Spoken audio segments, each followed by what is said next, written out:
Hello, welcome to today's video diary for Finding My Way with Pi, Purpose, Intention, and Emotion. So I am Pi, and today I had what I am referring to as just a doozy of a realization.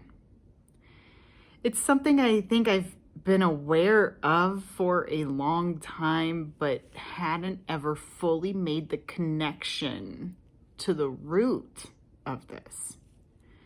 So see, I've had this pattern most of my life, definitely since high school, that I allow myself to get consumed in my work to a point where it's unhealthy. I give 200% of myself. And I'm so busy, and I just can't seem to find a more healthy balance. And I also always resisted finding a more healthy balance. I mean, I somehow still crammed in the things I needed to do, like exercise and eat well and, things like that. But like, I would let my work consume me, and sometimes I'd, go do more work all the time. I'd go do more work in the evenings, or I would use definitive statements like, I don't have a choice. I have to do this. I have to work this way. This last week, in my homework, we've been studying Ralph Waldo Emerson. Also, coincidentally, this last week, I've been listening to an audiobook by Mel Robbins. It's called Kick Ass with Mel Robbins, and it's where she is coaching people. And one of the themes, I'll get back to Ralph Waldo Emerson in just a second, but one of the themes that after listening to like 3 coaching sessions that I hear Mel doing with her coachees is they kind of identify the thing that the person wants to overcome in their life. So, for example, it could be procrastination. I feel like procrastination is holding me back, one of them said. So they got to the root of why she procrastinates, and it was like a self-protecting mechanism based on some trauma and life experience that she had. And so then Mel does this neat thing with them that's like, okay, well, if you were to name the old version of you, but you like had this pattern that you followed out of protection for most of your life, and this was the root of where that pattern came from and why you did it, then, and this is the old you, your old persona, what do you want your new you to be? You just get to learn a new pattern now. And they would name their personas. And so I started thinking about this. What would my persona be? And what would my pattern be? And I know what my pattern is. And in fact, it's one of the reasons why I have a fear of success. Now that I am following my dreams, I have a fear of success. And I did a video diary on this months ago, fear of success. And the way I worded it was, I'm afraid I'm going to have to sell my soul to be successful. That I'm going to have to give all of me and there will be nothing left. Again, that's the stump, not the root. That was the stump. So back to Ralph Waldo Emerson.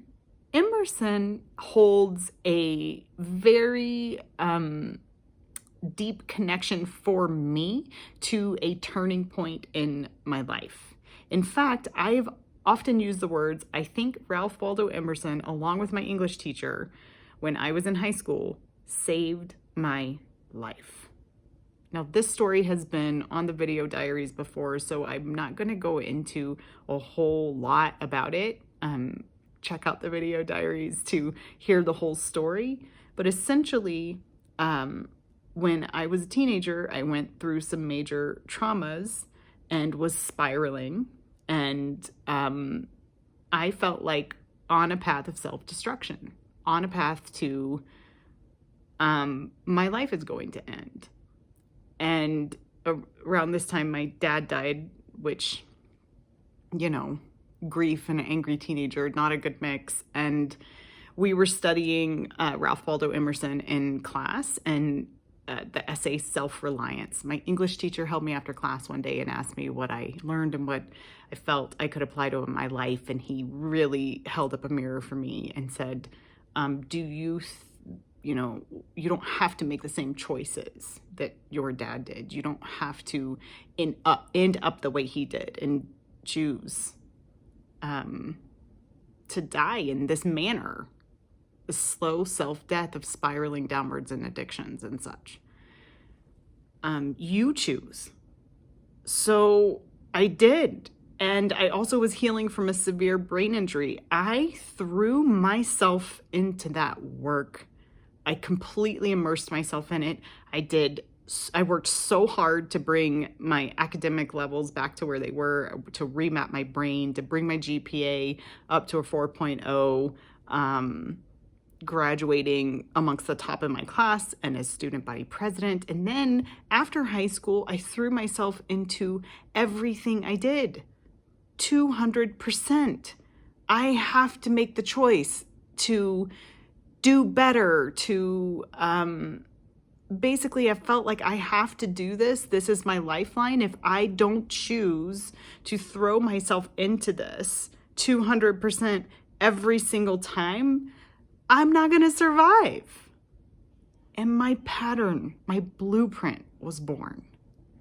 And I carried that with me, and it worked. I felt like I can't succeed at work unless I do this. I rose in the ranks. I became a corporate executive leader. That pattern worked for me until it didn't. Because see, what happens when you do that is eventually you burn. You burn yourself out so bad. And was the environment where I worked unhealthy? Absolutely.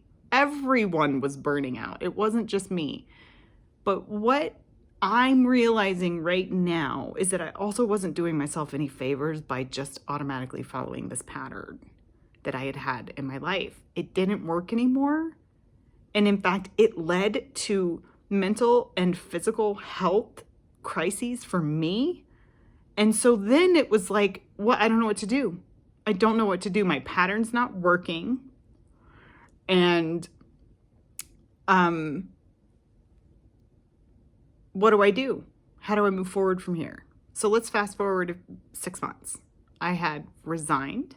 I have been doing a lot of the hard work to heal from burnout, which has been a lot of spiritual work for me. I never dealt with my traumas, ever. I never dealt with them, and I should have, because all of those bubbled out when I hit burnout and I had nothing else but to sit with them and to heal.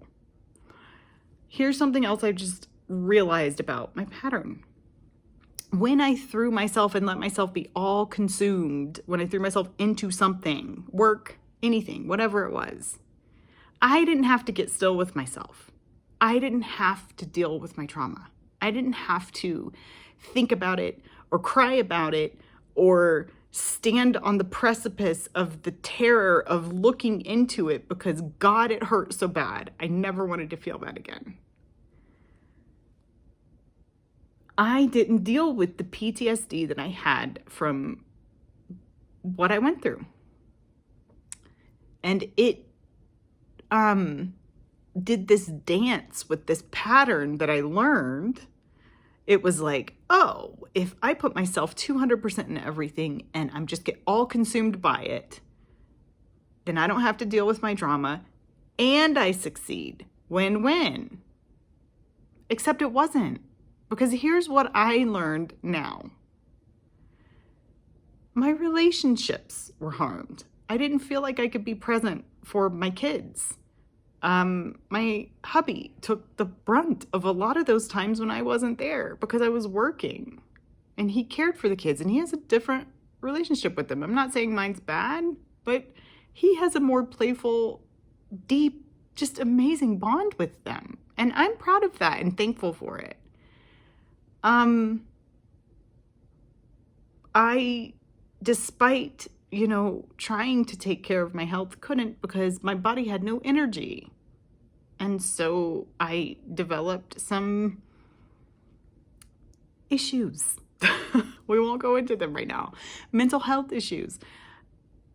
It didn't work. It was no longer a win-win. So now I'm at this point where I've healed enough to see it. I get the pattern. So my old persona, my old pattern is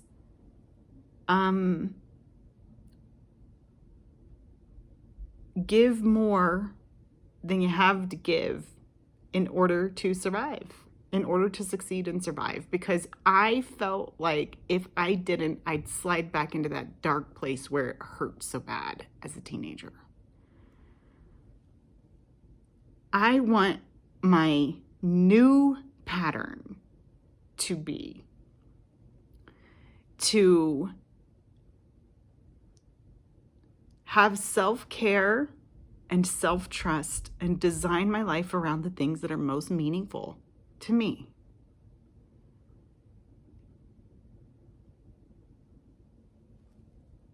And I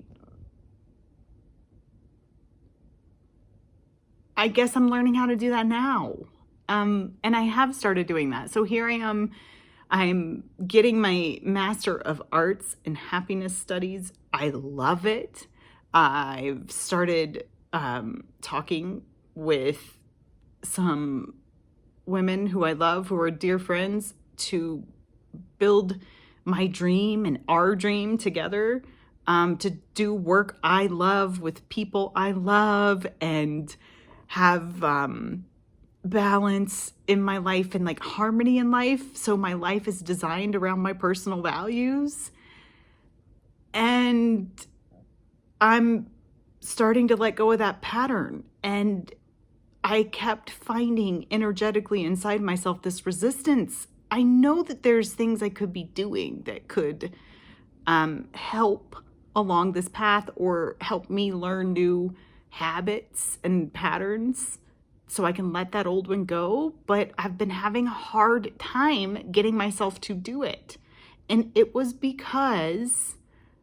not because I procrastinate, not because I didn't know what to do, not because I'm afraid of failing. It was none of those things. It was because to pursue what I'm pursuing now means that I could have a balanced, good life. And that meant I had to let go of my pattern, which terrified me because that pattern, I feel like, saved my life. Woo! We are complicated creatures, aren't we? Complicated. I will tell you this. As I was talking with hubby about this earlier today, I was crying. You've all seen me cry if you watch the daily video diaries. Things inside of us hurt sometimes, and we have to wade through them. There's no way out but through. So I waded through it, and it wasn't pretty, but right now I feel light. I feel a lightness in my heart, in my body, in my energy. I feel like relieved. It's almost like, oh, this sounds so funny, but I'm not gonna die if I let go of that pattern. I don't have to have that to survive. I get to learn a new way now, a better way, and what's right for me, a healthier way. And I'm so excited for this opportunity. Life is about starting over and beginning again, over and over and over. And we don't like to acknowledge that when we're in the middle of the good times. But it really is. There's so many different phases of life and growth through life, and you gotta go through it. I think this is one reason why gratitude is so important. Appreciate the good while it's there. Cycles happen. So, all right. Well, that's what I was thinking about today. Thank you for being with me on this journey. I am so glad that you are here, and I hope it helps you too. I'll see you tomorrow.